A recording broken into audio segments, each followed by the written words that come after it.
존귀하신 하나님 아버지 감사합니다. 오늘 이 아침에 저희가 주님의 은혜를 사모하며 나왔고 저희의 삶에 무너진 곳들이 다시 재건되고 회복되기를 갈망하는 마음으로 하나님 앞에 나왔습니다. 하나님, 저희들을 붙잡아 주셔서 성령으로 깨닫게 하시고 말씀으로 깨닫게 하여 주옵소서. 그리하여 우리들의 무너진 삶의 자는 놀라운 은혜가 있게 하여 주시옵소서. 예수님의 이름으로 기도드립니다. 아멘. 자, 오늘 특세 2일차 이 아침에 나오신 모든 분들 주님의 이름으로 환영합니다. 우리 같이 이번 주제를 저를 따라서 같이 하나님 앞에 고백하고 오늘 말씀을 듣도록 하겠습니다. 여호와로 인하여 기뻐하는 것이 너희의 힘이라. 여호와로 인하여 기뻐하는 것이 너희의 힘이라. 다시 한번 하겠습니다. 여호와로 인하여 기뻐하는 것이 너희의 힘이라. 여호와로 인하여 기뻐하는 것이 너희의 힘이라. 자, 우리의 힘은 어디에 있다고요? 여호와로 기뻐하는 데 있습니다. 우리의 힘은 여호와로 기뻐하는 데 있습니다. 우리 여호와께서 우리에게 기쁨의 원인이 되어지는 가장 아름다운 은혜의 회복을 우리가 경험할 수 있기를 원합니다. 오늘 이 시간에 오늘 말씀, 오늘 같이 함께 은혜 받을 말씀 느헤미야 2장 11절부터 20절까지의 말씀 보도록 하겠습니다. 느헤미야 2장 11절부터 20절까지의 말씀입니다. 느헤미야 2장 11절부터 20절까지의 말씀 같이 보도록 하겠습니다. 저희가 봉독하는 이 말씀 살아계신 하나님의 말씀입니다. 우리 하나님께서 내게 어떤 말씀을 주시는지 사모하는 마음으로 말씀을 같이 읽도록 하겠습니다. 제가 읽습니다. 내가 예루살렘에 이르러 머무른 지 사흘 만에 내 하나님께서 예루살렘을 위해 무엇을 할 것인지 내 마음에 주신 것을 내가 아무에게도 말하지 아니하고 밤에 일어나 몇몇 사람과 함께 나아갈새 내가 탄 짐승 외에는 다른 짐승이 없더라. 그 밤에 골짜기 문으로 나가서 용정으로 분문에 이르는 동안에 보니 예루살렘 성벽이 다 무너졌고 성문은 불탔더라. 앞으로 나아가 샘문과 왕의 못에 이르러서는 탄 짐승이 지나갈 곳이 없는지라. 그 밤에 시내를 따라 올라가서 성벽을 살펴본 후에 돌아서 골짜기 문으로 들어와 돌아왔으나 방백들은 내가 어디 갔었으며 무엇을 하였는지 알지 못하였고 나도 그 일을 유다 사람들에게나 제사장들에게나 귀족들에게나 방백들에게나 그 외에 일하는 자들에게 알리지 아니하다가 후에 그들에게 이르기를 우리가 당한 곤경은 너희도 보고 있는 바라.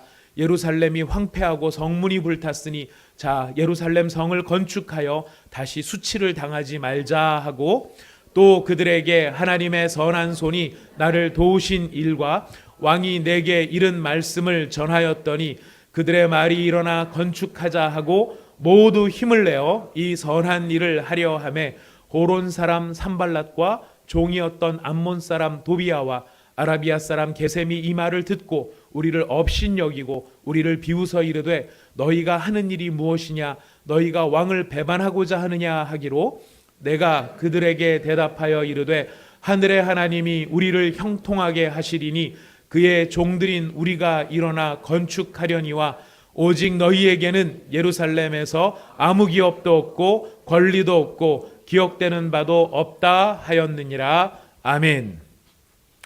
어제 저희는 느헤미야 2장의 1절부터 10절까지의 말씀으로 저희가 은혜를 받았습니다. 이 말씀을 보면서 느헤미야가 어떻게 이 재건을 위한 회복을 위한 사역들을 준비하였는지를 저희가 살펴보았습니다. 느헤미야가 뜻하지 않게 갑작스럽게 찾아온 하나님의 응답 가운데 즉각적으로 반응을 한 것을 보았습니다.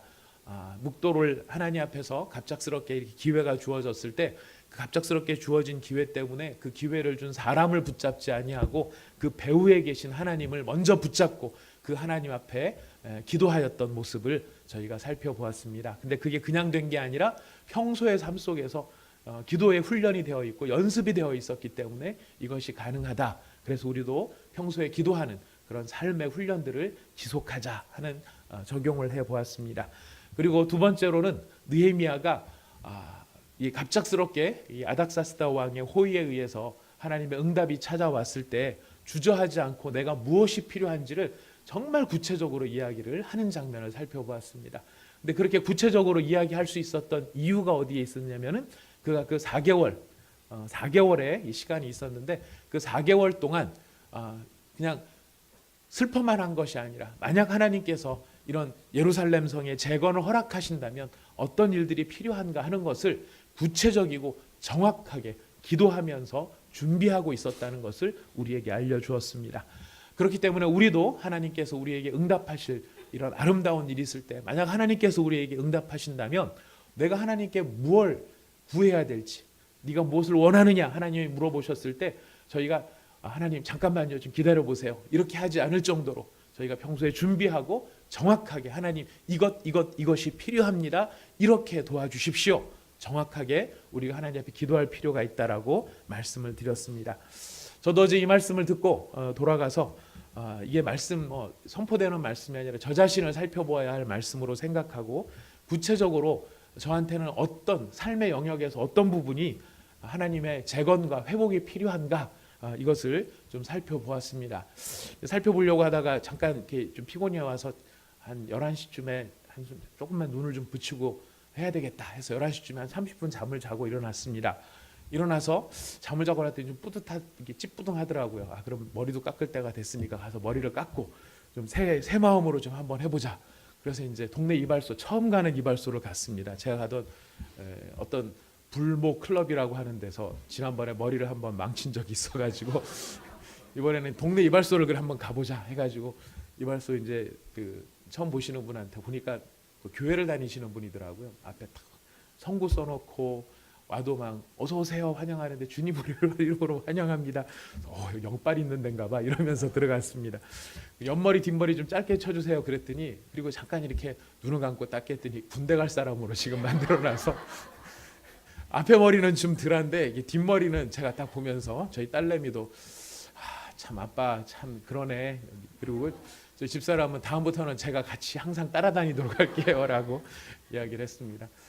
이것도 다 뜻이 있겠다 싶었습니다. 이렇게 다 짧게 쳐지고 뒷머리는 군대 갈 것 같고 제가 우리 고승필 성도님 이게 당번병으로 들어가서 해야 될 이런 상황이 아닌가 할 정도였는데요. 왜 이렇게 이것도 이제 다 새로운 마음을 갖고 출발하기 위한 마음이다 이렇게 심기일전하면서 제 삶의 어떤 부분이 이런 재건과 회복이 필요한가를 생각해 보았습니다. 개인적인 영역도 있을 것이고 가정적인 영역이나 또 사업의 영역이나 또 교회의 영역이나 나라와 민족의 영역에 있어서 재건과 회복이 필요할 텐데 저는 저 자신의 삶을 돌아보면서 내가 하나님과의 개인적인 영성이 정말 새롭게 회복되어야 될 필요가 있겠다라는 생각이 들었습니다. 하나님과의 관계가 항상 목회자니까 기도하고 말씀도 보고 하긴 하지만은 그러나 하나님과의 관계가 더욱 생명력 있는 관계 하나님과의 관계가 더욱 그 말씀에 귀를 기울이고 그 말씀에 순종하는 그런 긴장감이 있는 관계가 회복이 되어야 하겠다라는 생각이 들었습니다. 하나님의 말씀에 귀를 기울이고 무엇을 순종하고 어떻게 순종해야 될지를 최선을 다해서 과연 내가 지금 생각하면서 살아가고 있는 사람인가. 제가 하나님 앞에서 어제 회개했던 부분 하나님 정말 이런 부분들에 제가 굳어져 있는 부분이 있습니다. 말씀을 전하기 위해서는 제가 말씀을 연구를 하지만 제가 깨닫고 믿고 순종하기 위해서 제가 하나님의 말씀을 보고 있는 것 같지는 않습니다. 설교를 준비하면서도 이렇게 설교하면 성도님들이 은혜를 받겠구나 좋아하겠구나 감동이 되겠구나 이게 하나님께서 정말 원하시는 뜻이겠구나 하는 차원에서는 제가 말씀을 보지만 정말 내가 정작 그 앞에 엎드려져서 내가 고침을 받고 내가 순종하고 내가 회복이 되어야 되기 위해서 말씀을 보는가 참 그렇지 않은 그런 저의 모습들을 많이 확인을 하게 되었습니다. 그래서 하나님 제가 이런 부분에서 회복이 필요하고 재건이 필요합니다. 이를 위해서 제가 어떻게 하면 좋겠습니까? 스스로 기도하면서 생각을 하면서 무조건 큐티를 하자. 아침에 교회를 오면 어떤 때는 큐티를 하는 날이 있고요. 어떤 때는 일이 앞에 있으면은 요것만 좀 처리해 놓고 하자 하다가 그냥 지나가면서 그냥 하루에 큐티를 빼먹는 경우도 있습니다. 큐티하는 확률이 한 60% 되나? 지금 그런 것 같아요. 그래서 100% 무조건 큐티를 하자. 그리고 무조건 1시간은 기도의 자리를 지키자. 어떤 날은 기도가 잘 되면은 1시간 반도 하고 2시간도 하고 그러면 그거 갖고 나 기도 많이 하는 사람인 것 같아라고 속는 때가 참 많이 있는 것 같습니다. 따져보니까 일주일에 그런 때가 언제 있는가? 2주일에 한 번 있는 것 같습니다. 2주일에 한 번 있는 걸 갖고 제가 일주일 내내 그렇게 사는 사람인 것처럼 스스로 속고 사는 경우들이 참 많구나 하는 생각이 들었습니다. 교회 사무실에서 근무하면서 본당 들어오는 게 15m인데 그 15m를 들어와 1시간 자리를 지키지 못하는 저 자신의 모습을 보면서 이 기도의 자리를 내가 먼저 회복하는 게 필요하겠다. 그리고 마지막으로 적용을 한 것은 시간과 이 역량을 헛되게 낭비하는 습관을 끊어야 되겠다. 저한테 있어서 이 시간을 낭비하는 제일 대표적인 것이 컴퓨터하고 스마트폰입니다. 화장실 갈 때 스마트폰을 들고 가면은 3분이면 끝날 일이 20분 걸리는 경우들을 보게 되거든요. 앉아서 세상 일이 뭐 그렇게 궁금하다고.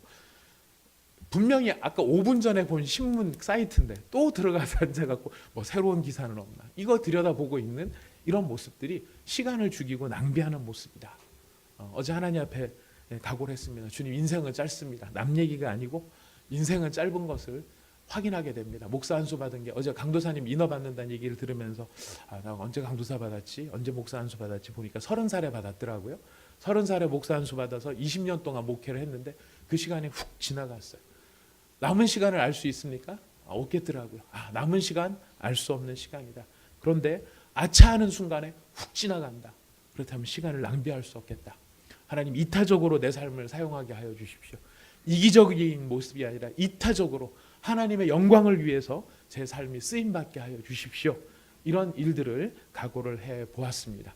여러분들은 이번 한 주 동안에 어떤 영역에서 구체적으로 하나님이 내 삶을 회복시켜 주시기를, 또 거룩하게 해주시기를 원하시는지, 필요한지 여러분 꼭 이번 주간에 확인하시기를 바라겠습니다. 찾으시기를 바라겠습니다. 구체적이고 철저하고 정확하게 한번 찾아보시고, 그래야만 우리 삶 속에 하나님이 어떻게 내 삶에 개입하고 계시는지를 우리가 확인할 수 있게 될 것입니다. 그리고 어제 우리가 나를 보내소서 이 느헤미야의 기도라고 말씀을 드렸는데요.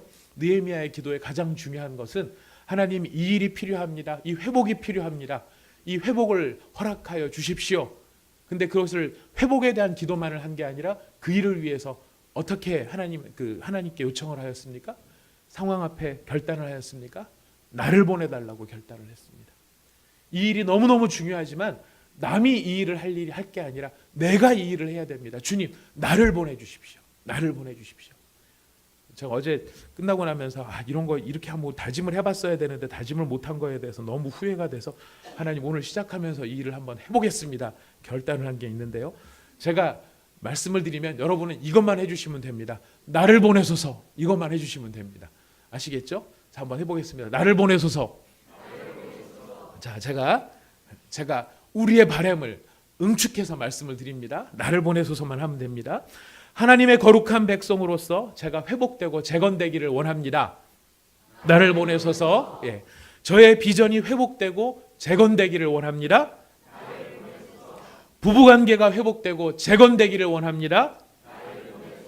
자녀와의 관계가 회복되고 재건되기를 원합니다. 부모님과의 관계가 회복되고 재건되기를 원합니다. 저의 사업장과 회사가 회복되고 재건되기를 원합니다. 소리가 좀씩 작아지는데요. 4개 남았습니다. 나를 보내소서입니다. 남을 보내소서가 아닙니다. 내 아내를 보내소서가 아니에요. 주여, 우리 부부관계가 회복되기를 원합니다. 내 아내를 보내셔서 내 아내를 고쳐주옵소서. 그러면 우리 부부가 완전해질 것입니다. 아닙니다. 누구를 보내달라고요? 나를 보내소서. 자, 이게 4가지 남았는데요. 한 번 더 하겠습니다. 우리 교회가 하나님의 꿈과 비전으로 가득하며 말씀과 성령이 충만한 공동체로 회복되고 재건되기를 원합니다. 우리 다락방이 나눔과 사랑으로 영적인 성장을 이루는 공동체로 회복되기를 원합니다. 한국교회가 선교적 사명을 완수하는 제사장의 소명을 회복하고 재건되기를 원합니다. 나를 보내소서. 우리 나라와 민족이 하나님이 사랑하신 나라와 민족으로 회복되고 재건되기를 원합니다. 나를 보내소서. 우리의 기도가 바로 이런 나를 보내소서의 각오와 결단이 꼭 필요하다는 것, 우리 이번 한 주간 절대 잊지 말기를 부탁드리겠습니다. 아멘이 조금 작으신데요. 네, 뭐 작다고 아닌 건 아니지만 그래도 사랑 기분이 그런 게 아닌 것 같습니다. 예, 사랑 기분이 참 중요한 문제더라고요. 예, 이런 부분에 있어서 우리가 꼭 먼저 나를 보내셔서 결단할 수 있는 저와 여러분이 되기를 원합니다. 아멘. 예. 오늘 우리가 예루살렘 성의 회복을 위하여서 이제 느헤미야가 본격적으로 사역을 하게 되는데요. 여러분, 예루살렘 성벽이 재건되어야 될 참된 필요가 어디에 있는 것일까요? 예루살렘 성벽을 지금 재건을 하려고 느헤미야가 하나님 앞에 나를 보내소서 하면서 지금 여기까지 왔는데, 그 성벽이 재건되어야 하는 참된 이유가 어디에 있는가? 성벽이 재건되어야만 예루살렘 성이 외적으로부터 침입을 보호를 하고, 외적의 침입으로부터 보호를 받고, 그 안에서 성다운 성, 또 그 안에서 있는 성전이 보호를 받을 수 있는 그런 이유가 있기 때문에 예루살렘 성벽이 재건되어야 할 필요가 있겠습니다마는, 그것은 실용적인 차원에서의 필요인 것이고요. 더 중요한 이유가 있습니다. 예루살렘 성이 회파가 되고 망한 데는 이유가 있습니다. 그것은 그들이 하나님의 백성으로 부름을 받았지만 하나님의 백성답게 살지 못하고 죄를 지어서 하나님의 심판을 당한 것입니다. 한마디로 하나님 앞에서의 거룩성을 잃어버렸기 때문에, 거룩함을 잃어버린 하나님의 백성은 아무짝에도 쓸모가 없기 때문에 하나님이 심판을 해버리시는, 저런 더러운 것들은 필요 없다. 그래서 다 심판을 당했고, 그 심판당한 상징물이 무엇이냐면 불탄 예루살렘 성이었어요. 그렇기 때문에 예루살렘 성이 회복이 되어야 한다는 것은 성이 재건된다는 뜻도 있지만, 하나님과의 언약의 관계가 회복이 되었고 이스라엘 백성들의 거룩성이 회복되었다라고 하는 상징이 무엇이냐면 예루살렘 성벽이 재건되는 것이었습니다. 한마디로 말해서 예루살렘 성벽의 재건이 필요했던 더 가장 중요한 영적인 이유가 어디냐면 바로 거룩함이 회복되었다라고 하는 표시가 바로 이 관계의 회복, 또 성벽의 재건, 바로 이 문제에 있다는 것입니다. 오늘 저희가 이번 주간에 하나님 여호와로 인하여 기뻐하는 것이 너희의 힘이다라고 하는 이 주제를 가지고서, 하나님 여호와로 기뻐하는 것이 우리의 힘인데 이 힘 갖고 뭐 하는 데 쓰겠습니까? 우리의 삶에 무너진 영역들을 찾아서 그것을 재건하고 그것을 세우고 회복하는 데 있는 것이죠. 자, 그렇다면 우리가 이제 관계의 회복을 위해서 나를 보내소서 그랬는데, 도대체 그런 회복된다는 것이 무엇을 의미하고 무엇을 상징하는가? 여러분, 부부관계가 회복된다는 것, 여러분 부부가 우리 가운데서도 농담 삼아서도 그런 얘기를 하시기도 하시고요. 정말 어떤 면에 실제적으로 그런 부분도 있는 것 같습니다. 우리는 쇼윈도 부부예요. 예, 겉으로는 이렇게 부부로 살지만 안에 내용물을 들여다보면은요, 이 뭐 남하고 다를 바가 없어요. 이런 부부들이 있을 수 있습니다. 그런 상황들이 있을 수 있습니다. 자, 그랬을 때 그런 부부관계가 하나님 앞에서 회복된다. 그러면 회복된 그 내용이 어떤 것을 의미하겠습니까? 둘이서 같이 손 붙잡고 다시 연애할 때처럼 한강공원을 거닐면서 오늘 석양노을이 너무 좋지, 당신 얼굴이 더 이뻐, 뭐 이런 이야기를 하는 그런 화목함의 회복, 여러분 그런 회복이 있어야 됩니다. 꼭 그렇게 되시기를 바라겠습니다. 제가 예전에 안양 쪽 교구를 맡아서 신방을 하던 때에 과천 쪽을 넘어가는데, 그 과천 인덕원에서 안양 쪽 가는 그 길이 넓은 길이에요. 그런데 거기 넓은 길에 신호가 바뀌었습니다. 신호 대기를 하고 있는데 제가 참 가슴에 참 왠지 모를 그냥 뭉클함이 있었어요. 뭐냐면은 할머니 할아버지 두 분이 신호등을 건너시는 거예요. 보니까 부부세요. 부부로 느껴져요. 설마 그 나이 들어가지고 애인하고 건너진 않을 것 같고 부부이신 것 같아요. 건너가시는데 할머니가 잘 못 걸으세요. 그랬더니 할아버지가 할머니 손을 이쪽 손으로 꼭 붙잡고 어깨를 이렇게 받쳐주면서 이 굉장히 긴 횡단보도를 건너는데, 이 천천히 건너시니까 3분의 2쯤 가니까 신호가 끊어지더라고요. 근데 많은 차들이 그 앞에서 기다리고 서 있는 거예요. 할아버지하고 할머니하고 이렇게 잘 건너가기를. 그래서 제가 그걸 보고 그날 저녁에 와서 저희 집사람한테 우리 같이 잘 늙어가자. 나중에 횡단보도 건널 때 서로 확 밀지 말고 나 혼자 건너려고 막 이러지 말고 우리 같이 서로 잘 건너가게 해주는 그런 좀 부부로 살아보자, 뭐 이런 얘기를 좀 한 적이 있습니다. 자, 그렇게 회복되는 것이 중요합니다. 중요하지만 여러분, 그렇게 화목하고 행복한 것이 회복의 전부가 아니라는 거예요. 부부관계가 회복되어지는 궁극적인 오늘 이 예루살렘 성의 재건을 앞에 놓고 있는 느헤미야의 기도를 바라보면서 우리가 배워야 할 것은 성벽의 외관을 다시금 일으켜 세워서 그것을 재건하고 완전하게 만드는 것, 그것이 실용적인 면에서는 중요한 것일지 몰라도 무엇의 상징이라고요? 거룩의 회복의 상징이라는 것입니다. 부부관계가 회복되었다는 것은 손 붙잡고 나가서 서로 축복하고 사랑하는 것도 중요하지만 그 부부가 하나님 앞에 함께 거룩해지는 것, 이것이 진정한 회복이요 진정한 재건이라는 것입니다. 자녀들과의 관계가 회복된다. 무엇입니까? 아빠가 말하면 자녀들이 잘 듣고 아빠와 자녀들과의 이 대화가 원만해지고 좋습니다. 필요합니다. 존경받는 아버지, 사랑하는 아들, 이렇게 되는 것도 필요한데 더 중요한 게 무엇입니까? 부모와 자식이 하나님 앞에 함께 거룩해지는 거예요. 여러분 자녀들 손을 붙잡고 야 요한아 같이 기도하자. 그럼 아이가 엄마 아빠 너무 좋아요. 엄마 그래 기도해요. 이렇게 합니까? 안 그러면 기도합시다. 기도하자. 그러면 막 벌레 씹은 얼굴로 언제부터 뭐 기도를 했다고 왜 나를 이런 것까지도 괴롭히느냐 이런 얼굴로 이렇게 보고 뭐 이럴 때가 더 많은 것 같습니까? 이 애매모호한 얼굴 표정은 늘 자주 대하는 얼굴 표정이죠. 우리 부모 자식이 회복이 된다는 것은요, 바로 하나님 앞에서 부모 자식이 함께 기도하는 것이고 말씀을 함께 들으며 그 말씀 앞에 함께 헌신을 다짐할 수 있는 자리로 나가는 것이 거룩 완전한 회복이요 재건인 것입니다. 속색이고 PC방 다니는 애가 책상 앞에 앉아 있으면 우리 아들 달라졌어요, 우리 자식 달라졌어요 그렇게 말할지 모르지만 물론 너무너무 달라진 것이긴 하지만 그러나 그게 전부가 아니라는 거예요. 거룩의 자리까지 회복되어지지 아니하면 그 회복은 반쪽짜리 회복밖에는 안 된다는 것입니다. 직장과 사업도 마찬가지죠. 직장과 사업이 잘 되기를 바라고 정말 돈이 돌지 않아 가지고 이 돈이 확 돌면 하나님이 도와주셨어요. 회복된 건 사실이지만 그게 전부가 아니라는 겁니다. 어느 자리까지 나가야 됩니까? 하나님 이 사업체를 통하여 하나님이 어떻게 영광을 받으시기를 원하십니까? 내가 하는 이 사업에 내가 다니는 이 직장이 과연 어떻게 하나님 앞에 영광을 올려야 하며 하나님의 거룩을 드러내야 하며 하나님의 살아계심을 느낄 수 있도록 간증의 이유가 되어야 할 것이 하겠습니까? 바로 이 거룩의 회복까지 가야 이것이 진정한 회복이요 진정한 재건이라고 하는 것입니다.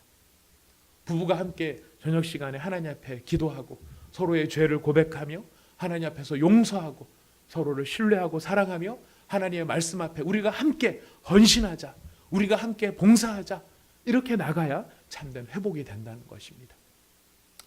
그런 부부가 필요한데, 그런 가정이 필요한데 주님이 가정을 아직도 허락해 주지 않고 계세요. 그래서 하나님 저한테 빨리 배우자를 주세요, 이런 기도의 제목도 우리 가운데 있을 수 있습니다. 배우자 왜 필요하십니까? 저도 그런 좀 속 썩는 일을 좀 한번 경험해 봤으면 좋겠어서 필요하십니까? 아니에요. 우리가 근본적으로 찾아야 돼요. 부부 이 배우자를 구할 때도 배우자 상이 어떠십니까? 어떤 남편을 원하십니까? 어떤 아내를 원하십니까? 1번이 뭡니까? 믿음 좋은 사람, 2번이 성격 좋은 사람, 3번째가 뭡니까? 믿음 좋고 성격 좋은 기왕이면 돈도 잘 벌고 기왕이면 집안도 좋고. 그러나 실제는 어디가 1번이에요? 1번, 2번은 하나님 앞에 드리는 명분이고 주님 적어도 저는 이런 명분을 가지고 있습니다. 근데 진짜 살펴보는 거 뭐 때문에 노를 합니까? 진짜 저는 그 말이 사실인 줄 알고 청년부 다닐 때 믿음 좋은 자매, 성격 좋은 형제를 서로 소개를 시켜줬어요. 그랬더니 안 되더라고요. 믿음 좋고 성격 좋으면 된다 그래서 다 소개를 시켜줬더니 보니까 얼굴 보고요, 미모 보고요, 잘생긴 거 보고요, 하여튼 딴 거를 많이 봐요. 여러분 하나님께서 하나님 앞에 정말 우리가 이걸 구할 때 하나님 우리의 거룩함을 위하여 하나님의 백성으로서 나의 거룩을 회복하기 위하여 나의 가정을 이루게 하여 주시옵소서. 우리의 방향이 잡힐 필요가 있다는 것입니다. 바로 이러한 거룩의 완전한 회복을 위한 느헤미야의 첫발, 바로 그 첫발이 무엇이냐면은 오늘 우리가 읽은 본문에서, 본문은 언제 들어가려고 아직도 시작을 안 하나 싶으시죠? 그 일을 위해서 한 느헤미야의 첫발이 무엇이냐면은 예루살렘에 이른 지 3일 동안 느헤미야는 사실 의외로 아무것도 안 하고 있습니다. 보면 성경을 보면은 3일 동안 기다립니다. 뭘 기다릴까요? 아유, 여독이 너무 힘들어. 한 1500km 왔더니 너무 지쳤어. 이런 것일까요? 아닙니다. 나의 무너진 곳들이 어떻게 무너지는가를 살피고 어떻게 무너져서 어디서부터 수복을 해야 될지를 살펴보는 것입니다. 탐색을 하는 것입니다. 느헤미야는 이 3일 동안 자세히 무너진 성벽의 상태를 살펴보고 어떻게 일을 해야 될지 계획을 세우는 것입니다. 아까 말씀드렸죠? 느헤미야는 구체적인 사람입니다. 정확한 사람입니다. 이 일을 위해서 살펴보는데요. 자, 3일째 되는 밤에 무엇을 합니까? 예루살렘 성벽의 상태를 파악하기 위해 밤에 아무도 모르게 은밀하게 나갑니다. 거기에 보니까 보다라는 말이 있죠. 그 보다라는 말은 면밀히 조사한다라는 것입니다. 제가 느헤미야의 모습을 보면서 사실 한 가지 놀란 건 뭐냐면 지금 느헤미야는 그냥 혼자 개인적으로 온 사람이 아니에요. 이 아닥사스다 왕의 위임을 받아서 예루살렘 지역의 총독의 권세를 가지고 군대와 이 군대 장관과 마병을 끌고 온 아주 권세 있는 사람으로 온 거예요. 그리고 하나님이 그에게 어떤 깨달음을 주셨습니까? 성벽을 재건하라는 깨달음도 줬고 필요한 목자재니 제자니 이런 것도 다 줬어요. 자, 그렇다면 어떻게 해야 됩니까? 사실은 위세당당하게 이것들아 내가 어떻게 왔는 줄 아느냐? 이제부터 우리가 성벽을 재건해야 돼. 달라붙어! 이렇게 해야 되는데 지금 느헤미야는 그렇게 하지 않더라는 거예요. 제가 이것이 위로가 되고 은혜가 된 게 뭐냐면 많은 경우에 우리가 어떤 하나님 앞에서 우리 가정이 재건되어야 돼. 하나님께서 이런 은혜를 내게 주셨어 라고 하면 우리는 그 명분 때문에 우리가 밀어붙이는 경우들이 많다는 거예요. 더군다나 왕이 내게 위임해 주시고 하나님도 허락해 주신 일이라고 한다 그러면 믿음으로 나가자. 믿음으로 할 수 있어. 이렇게 밀어붙이는 경우들이 많이 있는데 지금 느헤미야는 아무리 그것이 옳은 일이라 할지라도 밀어붙이는 것이 아니라 상황을 파악하고 탐색하고 어디서부터 어떻게 하나님의 은혜가 개입되어야 되는지를 구체적으로 살펴보고 있다는 것입니다. 자, 그렇게 살펴보니까 어떤 상황이 되었는가? 자, 우리 예루살렘 상의 상황, 이거 좀 약간 의미가 있기 때문에 살펴볼 필요가 있는데요. 13절 말씀 읽어봅니다. 13절, 14절 시작. 그 밤에 골짜기 문으로 나가서 용정으로 북문에 이르는 동안에 보니 예루살렘 성벽이 다 무너졌고 성문은 불탔더라. 앞으로 나아가 샘문과 왕의 못에 이르러서는 탄 짐승이 지나갈 곳이 없는지라. 13절에 보니까 골짜기 문으로 나가서 용정으로 지나갔고 분문으로 이르는 동안이라고 되어 있는데요. 이 세 곳에 골짜기 문, 용정, 분문 이곳은요 예루살렘 성에 있어서 가장 취약하고 사실은 제일 지저분한 곳이 슬픈 사연이 있는 곳이 이곳들이에요. 용정이라고 하는 데는 어디냐면 흰놈의 골짜기라고 하는 곳과 기드론 시내가 만나는 곳이 용정인데요. 이 흰놈의 골짜기는 슬픈 사연이 있습니다. 비극적이고 아주 이스라엘이 저주받아야 되는 그런 이유가 여기 담겨 있어요. 흰놈의 골짜기에서 무슨 일이 있었는가? 이스라엘의 역대 왕들이 자식을 우상들에게 불로 태워 바쳤던 데가 흰놈의 골짜기. 하나님을 섬긴다라고 했었던 이스라엘 사람들이 더군다나 그 왕들이 무슨 짓을 저질렀느냐? 성전이 있는 그 예루살렘 성전 앞에서 우상에게 제물을 바치는데 뭘 잡아 불에 태웠다고요? 자기 자식을. 이런 끔찍한 일을 저질렀던 데가 흰놈의 골짜기. 기드론 시내는 어떤 데인지 아십니까? 다윗이 아들 압살롬한테 배반을 당해서 눈물을 흘리며 건너갔던 계곡이 시내가 이 기드론 시내. 이 기드론 시내가 어떤 곳이냐? 예수님이 가룟 유다에게 배반당하고 그 다음에 건너갔던 곳이 이 기드론 시내. 흰놈의 골짜기와 기드론 시내가 만나는 용정은 이스라엘의 비극이요 좌절이요 배반이요 눈물이 담겨 있는 곳이 이곳이라는 것입니다. 이곳이 다 불타 무너져 버리는 무슨 뜻입니까? 가뜩이나 더럽고 가뜩이나 배반당하고 가뜩이나 죄를 지은 이런 사람들이 그나마 다 불에 탄 거예요. 우리로 말하면 우리 인생으로 말하면 어떤 상황입니까? 사람들에게 배반당하고 사업에 망하고 가정은 깨어지고 이랬는데 그나마 뭔가 용기를 얻고 힘을 얻는 게 아니라 그런 사람들이 다 널브러져 있는 거예요. 인생 포기하고 어떻게 살아야 될지 모르겠어요. 하나님 끝장났어요 제 인생. 이러고 있는 모습, 바로 그런 모습을 비유하고 있다고 보이는 것입니다. 그 다음에 샘문과 왕의 문, 여러분이 샘문과 왕의 문은요, 골짜기 문이나 용정이나 분문과는 분문은 설명을 안 했네요. 분문은요, 어떤 곳이냐면 배설물 처리하는 곳이 분문이에요. 쓰레기 나가는 문이 이 분문이라는 곳이에요. 그 다음에 샘문과 왕의 문은 잘난 사람들의 모습이에요. 잘난 사람들, 왕의 문이에요. 근데 그 잘난 사람들도 그 잘남으로 어찌할 수 없는 상태에 놓여져 있는 것이 이 예루살렘 성벽의 모습이더라 하는 것입니다.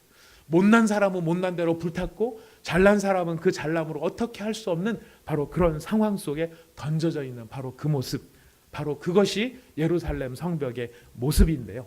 그 예루살렘 성벽의 모습, 이것을 재건하기 위해서 느헤미야가 이제 한 가지 일을 합니다. 어떤 일을 하느냐면 남몰래 갔다 왔던 그 모든 그 상황 속에 아무 말도 하지 않고 3일 동안 어떤 얘기도 하지 않다가 이제 날이 이르름에 17절 말씀입니다.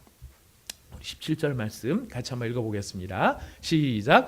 후에 그들에게 이르기를 우리가 당한 곤경은 너희도 보고 있는 바라.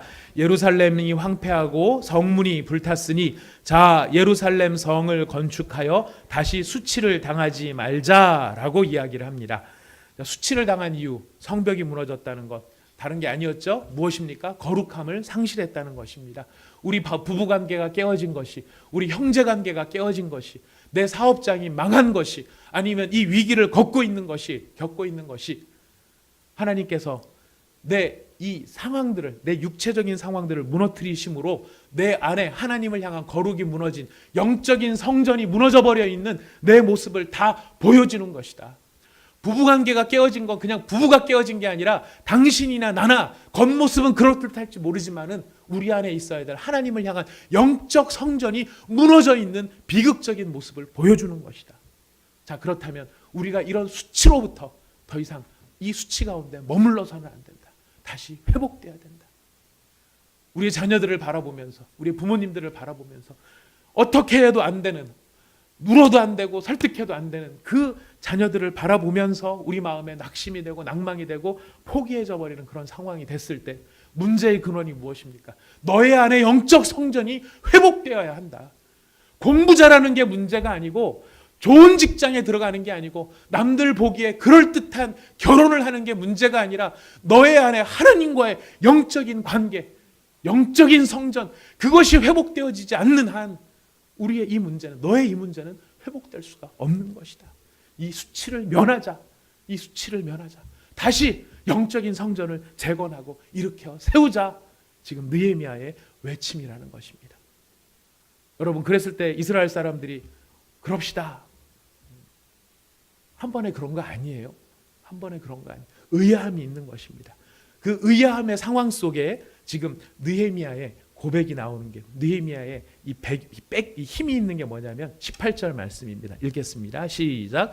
또 그들에게 하나님의 선한 손이 나를 도우신 일과 왕이 내게 이른 말씀을 전하였더니 그들의 말이 일어나 건축하자 하고 모두 힘을 내어 이 선한 일을 하려 하매. 예. 자, 일어나 건축하자라고 말한 것은 누굽니까? 지금 느헤미야가 한 말은 예루살렘 성을 건축하여 뭐를 당하지 말자고 한 거예요? 수치를 당하지 말자라고 말한 거고, 그럼 일어나 건축하자라고 말한 건 누굽니까? 이스라엘 사람들이에요. 우리가 하나님 앞에서 우리의 가정의 회복, 우리의 직장의 회복, 우리의 관계의 회복, 부모 자녀 간의 회복, 나의 영성의 회복, 이 문제를 이루기 위하여서는 우리가 하자라고 하면서 끌고 가는 것도 중요하지만 더 중요한 것은 그 회복을 이루어야 될 그 사람들이, 자, 그렇다면 우리 일어나 우리의 관계를 다시 회복합시다. 이렇게 말할 수 있도록, 반응할 수 있도록 끌려 나와야 된다는 것입니다. 근데 끌려 나올 때 어떻게 끌려 나옵니까? 이게 옳기 때문에 끌려 나옵니까? 아닙니다. 지금 여기에 지금 뭐가 들어가 있냐면 느헤미야의 간증이 들어가 있는 거예요. 하나님의 선한 손이 어떻게 나를 도왔는가 하는 그 간증이 그 사람을 감동시킨다는 것입니다. 무슨 말입니까? 우리 앞에 고백했던 나를 보내소서예요.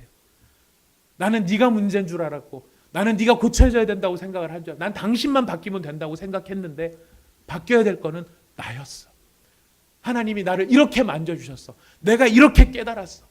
그래서 내가 당신한테 멸시를 당하든, 당신이 나를 조롱하든, 당신이 나를 비웃든, 아니면 자녀들 같으면 네가 봤을 때 내가 위선자 같고 내가 정말 하나님 앞에서 하나님을 찾는다 말하면서도 내가 사는 삶이 엉망인 것 같아서 네가 봤을 때 나는 존경할 수 없는 부모일지 몰라도 나는 네가 변해야 된다고 생각을 했는데 변해야 될 것은 나라고 하는 사실을 알고 내가 여기 왔어. 하나님이 나를 깨닫게 해주셨어. 이 감동이 전해져야 그럼 우리 성전을, 이 성벽을 건축합시다. 성벽을 건축합시다. 상대편의 반응이 나올 수 있다는 거예요. 제가 어느 교회 성도님의 한 간증을 이렇게 나와 있는 게 있어서 공적으로 나와 있는 게 있어서 한번 찾아와서 이렇게 지금 너무 이거 읽으면 너무 자극적이긴 한데 이 자극적이 너무나 자극적이다라고 생각될 만큼 너무나 솔직하게 자기의 삶을 오픈하는 분을 제가 좀 여러분들에게 소개를 해드리고 싶습니다. 이름은 없습니다. 이분도 이름은 안 쓰고 올린 것입니다. 저는 불교와 유교를 숭상하는 집안에서 6자매의 막내로 태어났습니다. 친정 아버지는 아들 낳지 못한 죄를 친정 어머니에게 물으며 처백에서 아들을 낳으셨습니다. 이 일로 괴로워하던 어머니는 제가 고3 때 암으로 돌아가셨고 저는 엄마처럼 불행하게 살지 않겠다며 믿는 남편을 만나 행복을 꿈꾸며 자녀를 우상으로 삼고 살았습니다. 아들을 좋은 대학에 가게 하려고 온갖 공부를 다 시키고 남편의 성공을 위해 헌신적으로 뒷바라지했습니다. 그런데 아들이 고등학교에 가더니 저희 강요와 억압에서 벗어나겠다며 놀기만 했습니다. 당연히 성적은 바닥으로 떨어졌습니다. 남편은 아들의 상태를 방관하고 오히려 집에 늦게 들어오니 부부간에 늘 다툼이 있었습니다. 그런 상황에서 저는 교회에서 더 열심히 봉사하며 각종 성경 공부와 선교 훈련까지 받았습니다. 하지만 육체적 정신적 고통만 더해갈 뿐이었습니다. 하나님의 일이라고 열심을 냈지만 하나님의 진짜 목적인 구원에 관심이 없었기 때문에 지혜도 없고 평안도 없었습니다. 1997년 월요일날 큐티 모임에 참석하고 큐티를 시작하면서 내 삶이 왜 힘들고 어려운지를 깨달았습니다. 구원이 아닌 내 행복을 위해서 가족을 우상으로 삼았던 저의 죄를 회개했습니다. 그 후에 남편이 교수가 되고 아들도 4수 끝에 딸도 3수 끝에 대학에 가는 기쁨이 있었지만 그것도 잠시 사건은 계속 찾아왔습니다. 군 복무 중이던 아들이 불신자인 여자친구와 외박을 해서 임신을 시킨 것입니다. 그래도 그동안 말씀으로 가르친 것이 기억났는지 아들은 낙태를 하지 않고 저에게 고백을 했습니다. 대학에 들어가서 세상의 귀인처럼 살 때는 들리지 않던 말씀이 육적으로 무너지는 사건이 생기니 기억이 난 것입니다. 저는 날마다 들은 말씀을 적용해서 아이는 하나님의 생명이니 무조건 낳아야 한다. 그러나 불신 결혼은 안 되기 때문에 여자친구가 예수님 믿고 영접할 때까지 결혼은 안 된다. 아이는 대학 졸업할 때까지 엄마가 기르겠다라고 말을 했습니다. 아들의 여자친구를 데리고 산부인과에 가서 특진으로 진찰을 받게 한 다음 함께 기도를 드렸습니다. 그러나 안타깝게도 다음 날 새벽에 태중의 아이는 유산이 되고 말았습니다. 이 모든 과정이 쉽지 않았지만 날마다 말씀을 묵상하고 하나님의 뜻을 탐색했더니 십자가 지는 지혜를 주셨습니다. 아들은 여자친구의 임신과 유산을 지켜보며 자기 죄를 깨달았습니다. 엄마가 인간적으로 정죄하고 여자친구를 보살피는 모습에 엄마가 인간적으로 정죄하지 않고 여자친구를 보살피는 모습에 감동을 받았다며 앞으로는 교회에 잘 다니겠다고 약속을 했습니다. 내 열심으로 다그칠 때는 엇나가기만 하더니 저의 말씀 적용에 도전을 받고 스스로 선한 일을 도모하게 된 것입니다. 저와 가족은 모두 아직 되었다 함이 없는 인생입니다. 그러나 하나님은 아이들의 입시 실패와 아들의 사건으로 저의 우상을 깨트리시고 진정 구원을 위한 삶이 어떤 것인지를 가르쳐 주십니다. 저의 살아난 간증으로 모든 사람에게 도전과 감동을 주며 한 사람이라도 구원으로 인도하는 모두가 되기를 간절히 소망합니다. 이렇게 고백을 하였습니다.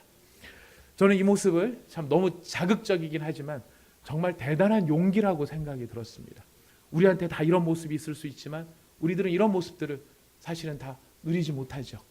고백하지 못합니다. 하지만 진정한 힘은 어디에서 나타납니까? 하나님의 선한 손길이 어떻게 내게 역사하셨는지를 진정으로 고백하고 진정으로 인정하고 진정으로 붙들 때 그때 비로소 참된 하나님의 능력이 나타나게 된다는 것입니다. 이 시간 우리 함께 하나님 앞에 기도하며 나가도록 하겠습니다. 이 시간 기도할 때에 하나님 우리의 삶에 저의 삶에 이번 한 주간을 통하여서 정말 내 삶 속에서 어떤 재건과 회복이 일어나야 될지 하나님 깨닫게 하여 주시옵소서. 내 삶 속에 정말 하나님께서 마음에 도전을 주시고 각성시키고 깨닫게 하여 주셔서 회복이 나타나야 할 바로 그런 부분들 과연 어떤 것이 있는지를 알게 하여 주십시오. 우리가 부흥회 때마다 아니면 특별 기도회나 아니면 어떤 순간에 잠시 마음의 감동은 있지만 그것을 구체적으로 살펴보지 못하여서 내가 어떻게 변화되어야 될지, 어떻게 하나님 앞에 새로워져야 될지를 알지 못하고 그냥 이렇게 지나갈 때가 있습니다. 그러나 이제는 하나님 아버지 정말 구체적으로 정확하게 내 삶의 어떤 부분이 재건되어야 되며 회복되어야 될지를 깨닫게 하여 주시옵소서. 그리고 그 일을 위하여서 하나님 나를 보내주십시오. 우리 부부관계가 회복되기를 원한다면 부부관계를 위하여서 나를 보내주시고, 자녀와의 관계가 회복되어야 된다면 그 자녀와의 관계의 회복을 위하여 다시금 저를 보내주십시오. 자녀가 나를 비웃든지 나를 조롱하든지 나를 멸시하든지 하나님 그것에 구애받지 아니하고 진정으로 거룩의 회복을 위한 대가를 지불할 수 있는 용기를 주시고 하나님 앞에 나아가 나를 보내주셔서 무너진 우리 가정의 성벽을 다시 일으켜 세우는 저희가 될 수 있도록 도와주시옵소서. 주님, 그러나 그런 일을 할 때에 아무리 이것이 좋은 일이고 중요한 일이라 할지라도 하나님 중요하기 때문에 밀어붙이는 사람이 되는 것이 아니라 하나님께서 하나님의 선한 손이 어떻게 나를 도우셨는지, 어떻게 나를 먼저 변화시키셨는지 하나님 앞에 이 고백을 하며 함께 거룩을 위하여 무릎 꿇을 수 있는, 그 거룩의 자리에 함께 들어갈 수 있는 저희 가정이 되게 하시고, 저희 부부가 되게 하시고, 저희 자녀와 자식이 되게, 아버님 어머님이 되게 하여 주시고, 저의 사업이 되게 하여 주시옵소서. 그런 교회가 되게 하여 주시옵소서. 사람들이 스스로 선한 일을 도모할 수 있도록 하나님, 하나님의 선한 손이 나를 어떻게 도왔는지를 먼저 고백하며 일으켜 세울 수 있는 바로 그런 저희가 되게 하여 주시옵소서. 우리 하나님 앞에 우리 자신의 삶을 올려드리며 진정한 재건과 회복을 바라며 이 시간 같이 기도하며 나가도록 하겠습니다. 다 같이 기도하시겠습니다. 하나님 아버지 감사합니다. 오늘 이 시간에 주님의 주신 말씀과 주님의 주신 아버지 하나님 이 말씀을 저희가 붙들며 하나님 앞에 나가게 됩니다. 하나님 아버지